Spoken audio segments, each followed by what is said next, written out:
আসসালামু আলাইকুম। আজ আমরা চলে যাচ্ছি দ্য ইটালিয়া রেস্টুরেন্টে, যেটা গোলপাহাড় মোড়ে অবস্থিত। এটা হচ্ছে আমি আর আমার ছোট বোন অনেক দিন পরে রিক্সা রাইডে। এনিওয়েজ আমরা ফাইনালি এখানে পৌঁছে গেছি। গোলপাহাড় মোড়ে বাইজেনের ঠিক অপোজিটে এটা অবস্থিত, লেভেল 7-এ।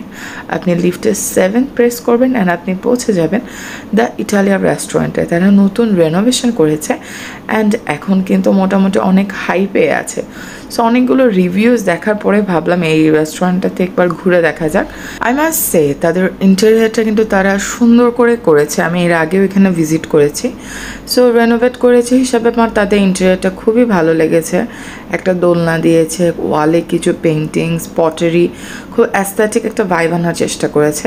বাট এত বেশি ক্রাউডেড প্লেস ছিল যার কারণে আমি ঠিক মতো আসলে ইন্টেরিয়রের ভিডিও নেওয়া আমার পক্ষে পসিবল হয়নি। And to be very honest, আসলে এখানে আমি তাদের মেনুতে আমার পছন্দ মতো আইটেম পাচ্ছিলাম না।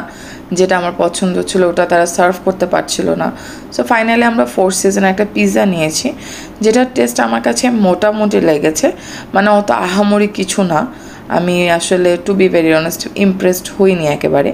আর ক্রিম অফ মাশরুম স্যুপটা তো আমাকে টোটালি ডিসঅ্যাপয়েন্ট করেছে। খুবই লিকুইডই ছিল, আমার কাছে এটা একটু ক্রিমি টেক্সচারেরই ভালো লাগে। কোনো মাশরুম চাংসই আমি পাইনি। এটা আমার পার্সোনাল অপিনিয়ন যে আমার কাছে ভালো লাগেনি, জমেনি ব্যাপারটা।